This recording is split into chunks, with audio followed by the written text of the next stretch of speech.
Hey guys, 𝓤𝓪𝓲 here. I apologise for the crappy videoing, but we are on our way to see the 𝓓𝓮𝓶𝓸𝓷 movie. And I had to record this on my phone because I was worried they were gonna... I didn't really want to bring my camera, so yeah, here we go. And yeah, I'm really excited. Hey guys, sorry. Hope you can hear me okay under this, but I just got my drink and stuff and I'm pissed because I ordered a Coke and they were like, oh, you can fill it up with the machine, and turns out that they don't have actual full fat Coke left, and yeah, that was one of my grievances. But yeah, we got my ticket, and I'm currently downstairs because upstairs it's a bit like there's nowhere to sit. Like, I think you have to just go straight through and go into the film, and I wanted to obviously record this, so yeah. Yeah, we are going to see the 𝓓𝓮𝓶𝓸𝓷 movie actually. Oh, it's gone. I do quite like 𝓓𝓮𝓶𝓸𝓷 actually. And yeah, I just thought this is something to do. It's a Wednesday, so it'll mix up my week, as it were. But this film carries straight on after the first season, where the first season ended. So I feel like I do have to see this in order to know what happens next. And I'm way behind in the manga. I'm not even gonna pretend. So yeah, I have really kind of no idea, and I've avoided spoilers like the plague, honestly, in any capacity. So yeah, I really don't know what to expect, but it's a good 2 hours, and 𝓓𝓮𝓶𝓸𝓷, like, just the animation itself is amazing. So yeah, I am ready to go. Also, if you're wondering, mask, a little self-promotion, it's on my Etsy store. I've got this Senzetsu, I've also got 𝓚𝓲𝓫𝓪, but only a few left, so yeah, can't help but self-promote. Okay, we're just in the queue, and I forgot to mention, but I'm currently all by my lonesome, so yeah, it's a little nerve-wracking, and I didn't think I'd feel that way, but I do apparently. So yeah, but no, I'm definitely looking forward to this. So yeah, we're just yeah, in the queue, and I genuinely think you have to have the track and trace app and everything, and you just have to go straight through.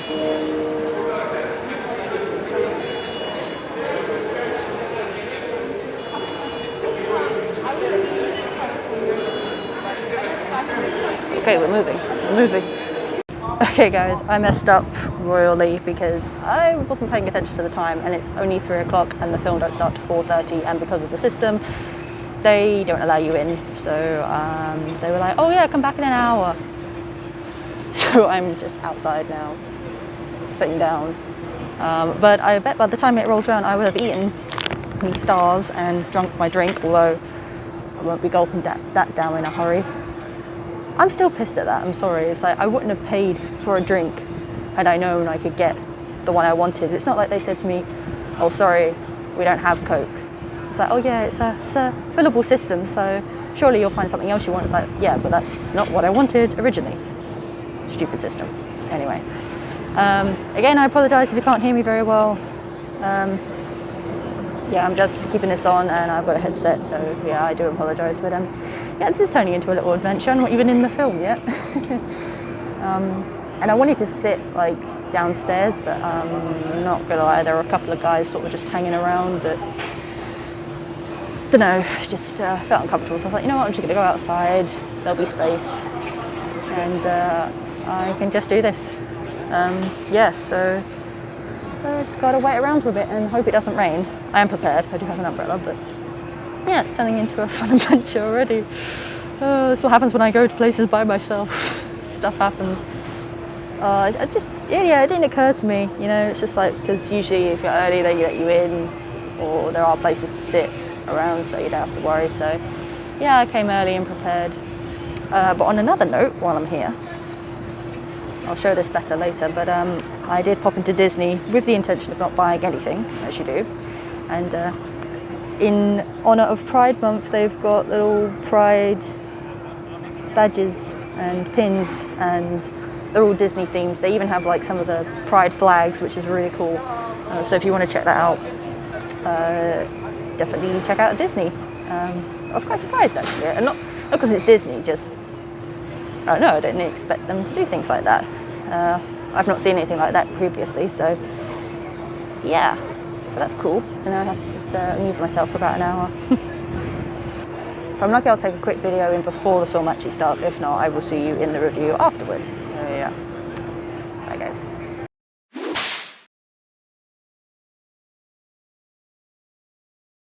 Okay guys, it's now 6:40, just finished. Only biggest letdown was the fact it was in dub. And I swear to God it didn't say that. I checked it, went on website and it said it was subtitled, but literally the moment it started talking and there were no subtitles, and I wasn't the only one. There were people in there like, what, this is dub, what? And it's like, yeah, so don't know how that happened. Maybe I didn't look properly on the booking, I don't know. But I'm sure they would have had it in subtitles because they normally do. But it's the only one I preferred to have seen in sub, so yeah, but I'll talk more about it in a minute. So I'll talk more about this in a proper actual review, but just thoughts of it. It was good. It was really, really good. I mean, obviously animation was on point as usual. The music, yeah, I mean, if I had to give it a rating out of 10, I'd probably give it a 7, but there are reasons for that, which I will dive into more later.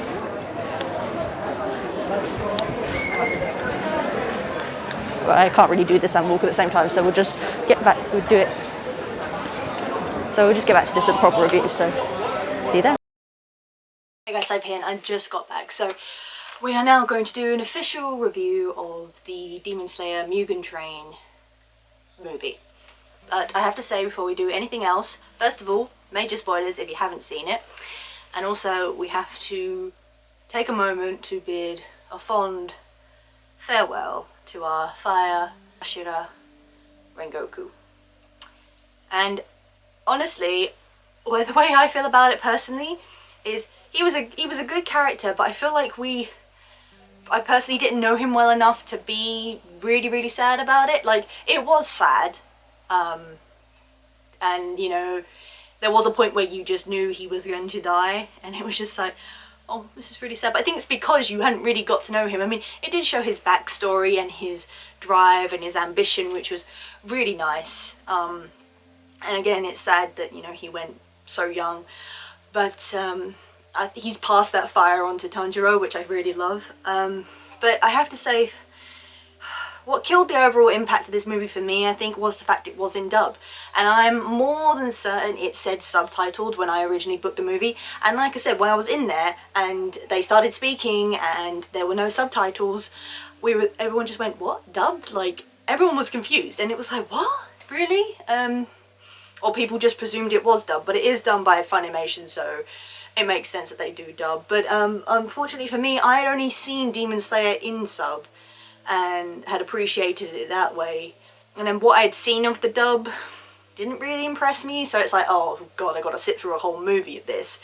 And the way it worked for me was that it, I apologise if you can hear background talking, but I'm trying to do a review while it's still fresh and there are people having loud conversations. Hopefully that's better. And I've lost my train of thought. Train. Oh boy. Yes, so yeah, the overall impact of this movie was lost on me, I think. Unfortunately, I would have appreciated it more if it was in sub. And I don't know if it was just me. Like, it was good. Like, the voice acting was on point. I'm not going to dispute about, like, Inosuke and Zenitsu's voices really do get to me because they're quite comedic characters. But on that note, sometimes, I think because of the English, for me, the comedy was lost, you know? Like, for some reason, it only seemed to would have worked in Japanese. And I know, like, when they translate from Japanese to English, you know, they can't always get it exactly right, but I don't know, just for me it was just that little issue. I mean, but the thing is, it's kind of a big thing, so it did kind of, I wouldn't say ruin the movie, but it would definitely bring down sort of, like, again, overall impact. That's all I can say about it. But there were some quite comedic moments in it, which was nice. But also, I don't know if it was just me, and maybe it was like the cinema was too loud, which is weird to say, but generally sometimes when they were shouting things, like a lot of the breathing forms, like when they would say it, I couldn't hear what they were saying. I was just like, it was just lost sort of in the background with the music and, you know, just And I was just like, what did you say? Now I was really wishing I had sub right now, honestly. But as expected with Demon Slayer, the animation was on point, the music, oh, that's always on another level, always brings things together. And yes, it carried on straight from where the season 2 left off, where they're boarding the train. They ended up facing 2 demons, even though the second one was a bit brief. And from what little I'd seen, the second demon that they encountered, I thought was actually the main one. I'd forgotten all about the demon that was on the train. And sort of the way the story went about is that the demon's not just on the train, it is the train. This story really did build on like people's willpower, particularly because they all got put under a spell. The demon particularly was a dream demon, basically. I forgot if it had an actual name. It was known as Lower 1 in terms of the rank. I don't know if it actually had a proper name. But yeah, he, I mean, again, voice acting was on point, but it kind of made me cringe a bit because it basically, no way else to describe it other than quite sexual, like a lot of sultry kind of voice. I don't know how you say it, like quite softly spoken but in that slightly creepy way. Yeah, and some of the phrases he used sometimes were a bit like, and you could just feel everyone in the cinema just going, That's a weird thing when you're surrounded by a group of people. That second-hand embarrassment thing, like particularly for me, it plays heavily. The people who were helping the demons, so they put everyone under a spell, but they particularly wanted to get rid of the demon slayers. And Hashira particularly. Everyone was under spell but Nezuko, and she's got her blood demon art down to a point now, even though she's only used it the once, but she's literally just like flames, pretty much. Yeah, but they put everyone under to sleep, and the object was to go into their dreams, give them nice dreams, but then destroy their spiritual core, if I remember correctly. But to do that, the demon had like helpers, and I think they were all human.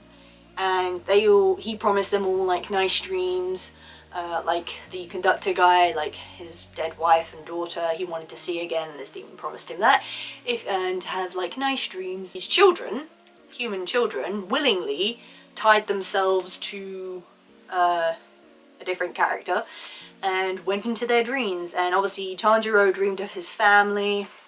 And he generally believed like the life he'd been living currently was a dream in itself. And it almost worked, right? So he's seeing all his family apart from his dad, obviously. But it's like he's back in the mountain, he's in his old gear, and he's just like, oh yeah, I've been having a bad dream. And then he asks like, where's Nezuko? And he starts saying things like, you know, when he's got like the basket on his back, he's like, oh come on Nezuko. And then he's like, you know, why am I saying these things? And you know, he kind of knows something's up. He's also like, whatever. And then he asks where Nezuko is, and his family are like, oh yeah, she went up into the mountains. And he's like, what, in daylight? Like, you know, thinking her as a demon. And they're like, is that a problem? You know, little things like that. And then he actually sees himself in the river, and you know, his reflection is his true self, and it's like telling him, you know, you've got to wake up, you've got to get through this. So then he transforms into his old self, and then he's literally trying to find his way out of this. And he passes Nezuko as like normal, as a human. And it was that moment I was thinking, oh god, he's gonna turn, he's gonna think, oh, I've just been stupid. But he held firm and sadly like had to sort of move on, leave them behind. But the person who he had been attached to actually transpired later on that they had a terrible illness, tuberculosis. And obviously, you know, just wanted to escape from that. But so the idea is once they go into the dream, they can then go into the person's subconscious, and in there is the spirit core. And in Tanjiro, his subconscious is just a calm, like, sea. It's a beautiful scenery, calm seas and everything, and the boy is really like warmed by that. They all eventually break free from the sleep. Nezuko has a killer fight scene, although Zenitsu saves her, which is really cute, and says he'll protect her, which I also think is really cute. And Tanjiro eventually breaks free, and he ends up finding and fighting the dream demon, and it keeps trying to put him to sleep, but he eventually figures out the way to wake himself up is to actually kill himself. So he gets his blade every time and like cuts himself, and the demon keeps hitting him and telling him to go to sleep, and then eventually it throws a nightmare at him, which apparently this demon really, that's what he craves. Like, he likes giving people nice dreams and then completely destroying them with vivid nightmares. And obviously with Tanjiro, it threw him back to when his family was killed and they're all blaming him, and his dad even turned up and like was like, you can't even protect your family, and I was like, ooh. But he actually broke through that with just the pure rage of them using, like this demon using that.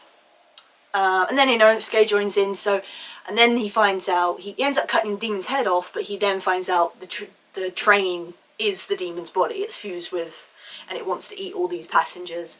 So they basically have to try and fight that. And then Inosuke and Tanjiro are technically the heroes, because they actually end up defeating that demon. And Nezuko, Zenitsu, and Ringo. I can't say his name. Every time I say it, it's like, blah, blah. Okay, so I just had to look up. So it's Rengoku. Okay, I'm going to try and keep... And again, I've lost my train of thought. This is where I get sidetracked. The Rengoku actually ends up defending the car while Tanjiro and Inosuke actually end up defeating the other demon, and he has kind of like a sad monologue about, trying to make himself up the ranks, and it does give us some like silhouette of like some of the higher up demons, so hopefully we'll come across them at some point. And again, I've not read the manga, so I don't know about them at all, so yes, but they're the ones Tanjiro has to defeat in order to hopefully get Nezuko back to being a human, as I understand it. But then we come into the epic fight, which is Rengoku against, what's his name? Akaza? But Tanjiro actually ends up wounded because the conductor guy was the guy who originally put them under the spell, and he like tries to stop them and is like, I won't let you stop me from having nice dreams, and he goes for Inosuke and Tanjiro jumps in front of him and he gets stabbed in the stomach, so he's injured, but thankfully they managed to kill this other demon, and he's wounded. And then Rengoku comes to him and offers him some really good more breathing technique advice, and it's like quite like master and teacher kind of relationship, which is really nice. But then this other demon turns up, who I have seen before, and again I thought was the main demon they had to fight, but I don't know if he actually had a name. I think it was like Akaza or something, but he's got this very kind of monk looking look. He's got like the beads and lots of like patterns on his face. He, I think, he was upper 3 maybe, something like that, which is high rank. And then basically ensues this epic battle between him and Rengoku, and he tries to convince him to become a demon, and he's saying about his strength and how gifted he is, and that it's all for nothing because he's human and he will eventually die, whereas Rengoku believes that is what is beautiful about humanity, and it's very what's the word? So it touches on sort of ideology and things like that. So you get some absolutely epic moves, beautiful animation, like particularly the fire is just amazing. But again, I couldn't really hear many of the breathing techniques that he said. I think we got up to 6, and then he jumped all the way to 9, which was like an epic sort of dragon, a bit like Tanjiro's Hinakami.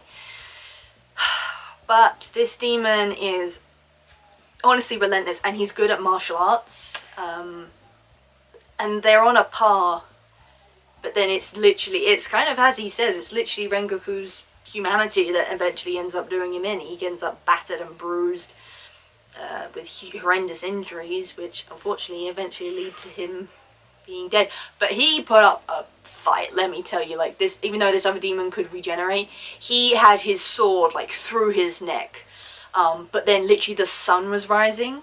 And he also he ended up stabbing or impaling kind of Rengoku with his arm, like had it like proper like through him. He basically skewered him, which was like, oh my god. Even Tanjiro and Inosuke wanted to help, but Rengoku was like, no, like don't interfere. And they even knew, like Inosuke was like desperate to join, but he's like, I will honestly just be a hindrance, which is just so, it was so heartbreaking. even though I didn't cry, which I will commend myself for, because I feel like I could have easily cried. But a lot of people around me were crying, and it was a bit like, okay, I can feel the sadness, I appreciate this. But yeah, so but the willpower this guy had, Rengoku, it was something else. And you know, it showed a background of his family. So apparently his dad was Hashira, but for some reason gave it up, didn't really explain why. He had a little brother, which was really cute, and him and the boys in the family all look exactly the same. Like, they've got the hair and the eyebrows and everything. And his mum unfortunately passed away, but right at the end it showed her, because the demon was going on at him about how, you know, your strength is a gift and that, you know, you should use it. And, you know, he basically wanted so they could like spar together forever, and, you know, as a demon he'd be able to do that. And then Rengoku flashed back to his mum and her asking him if he knew why, you know, he was so gifted. And he was like, no, I don't. And essentially she said, it was really sweet, she said to him, people who have strength and are more gifted than others need to use that strength to help those less fortunate than them. And he kept that with him. You know, that was his resolve for it all. Which is why when the sun started to rise, and, you know, he had this demon and it had impaled him, and he was just like, I am not letting you go, and his demon's like, I gotta go, like, the sun's coming up. And it's weird to think, like, demons that powerful, literally, it takes the sun and that's it. And he literally fled, and Tanjiro was so annoyed. Like, he wanted to help in the end, like, they tried to help, but unfortunately the demon, because he could, like, get his arms, like, cut off or break them off and they would just grow back. So then he started to run through the forest. Tanjiro threw his sword at him and it impaled him, and he called this demon a freaking coward and everything for running away, and the demon did not like that. And for a second I thought he was gonna turn back and be like, right, I'm not having this, but he was like, I'm not running away from you, I'm running from the damn sun. It's like, that still doesn't help your case. You're still, like, you know, and Tanjiro was just telling him, was like, you know, you didn't defeat Rengoku, he fought right to the end, and, you know, we demon slayers, we hunt you demons at nighttime when you're at your most powerful, and yet you're running away the moment the sun comes up when it's like our time. Oh, and that was just, and Tanjiro was so upset because he just knew that was it. And then Rengoku's like, you know, don't strain yourself, like, you know, come over here and we can have our last chat. And it was that moment I was like, oh, okay, I may go here, but I didn't. And I could just hear, like, people around me starting to break, and I was like, okay. And then, you know, when it was quiet, like, no one, like, said a word or anything. Oh, but it was just, you know, he just passed on his wisdom and said about his old household, and he said, you know, tell my brother, like, to follow his own path and everything. And even Inosuke, you could see, was like trembling and was just like getting emotional, and it's like, oh, okay, this is really sad. And he eventually he passed, but he was happy because, you know, he had this vision of his mum, and, like, you know, he was just like, oh, have I done well? Are you proud of me? And she was like, yes, I'm very proud of you. And it was just like, okay, that's a good way to go. And then, you know, it had that dramatic music come in, and then his crow even shed a tear, which was quite sweet. But then it went off to all the other Hashiras and told them about his passing, and mixed reactions from all of them. Like, I think one of them refused, I can't remember his name, the snake guy. He basically said, like, I won't believe it, so, you know, I don't know how to take that. And I've forgotten the leader's name, the blind guy, but he was just like, you know, he saved all those 200 passengers, they were all fine, so he did his job well. And then he's like, well, eventually I'll pass on and I'll see them all there. Because it opened up with him, like, at a gravesite. I presume it's all the past Hashiras and demon slayers, and he's, you know, respecting them. But, you know, I didn't really take on that first speech again because I was so thrown by the fact that it was in dub. I was like, okay. Yeah, so, but yeah, it was a sweet ending, and then that music came in. I'm pretty sure it was done by Lisa, who definitely did the first opening for the Demon Slayer, the very iconic one.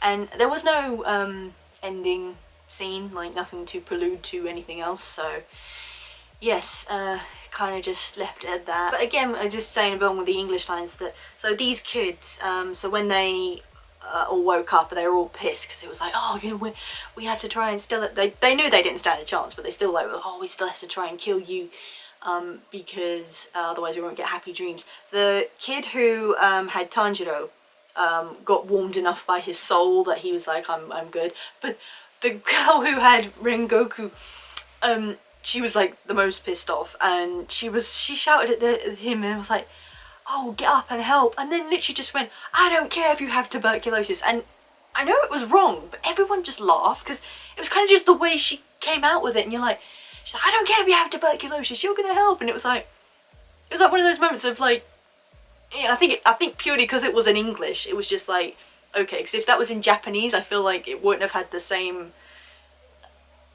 effect like that. So yeah, that was a bit like, oh, okay, that moment. I laughed because other people were laughing. I was just like, this is not funny, this really isn't funny. But yeah, but they even managed to save them and everything. So okay, so overall, like I said before, I'd give this movie definitely like, I'd even say an 8 out of 10. I think I shouldn't mark it so harsh just because of the dub reason, but I don't know, I think it was that just really did throw me. But if I'm to take the overall experience, I had some issues before, so, but that shouldn't really impact the movie. So yeah, definitely an 8, 9 out of 10, because again, the effects were amazing, storyline was good. Like I said, we got 2 fights, which was nice. And you know, we saw, you know, Rengoku really give it his all, and some amazing fire animation, like it was amazing. And the music as well was just great. But yeah, just certain things, and again with the English, it was just like sometimes you really couldn't hear, and I don't know if that was the film or the cinema itself, but again, that kind of threw me. But no, it was good, it was really good. I definitely would recommend it, but I'm hoping when it comes out on DVD I can watch it again in sub, and it might hit differently then. But no, it was good. Everyone like played their part, everyone sort of had a moment, so to speak. It was really good, it was really good. And also it's different when you go by yourself, because you don't really have someone else to, you know, bounce off of, or like, you know, sort of get the vibe with. But yeah, no, so yeah, Demon Slayer Mugen Train, pretty good, pretty damn good. I really hope the 2nd season comes out soon, and I do need to catch up with the manga. So yeah guys, I hope you kind of enjoyed this review. I know it wasn't great. I tried to make it more interesting. Obviously give it a thumbs up if you did like it. Any comment if you've seen the movie, let me know your thoughts down below about it. And yeah, it's great. But until next time. How low can you go? What does the fuck say?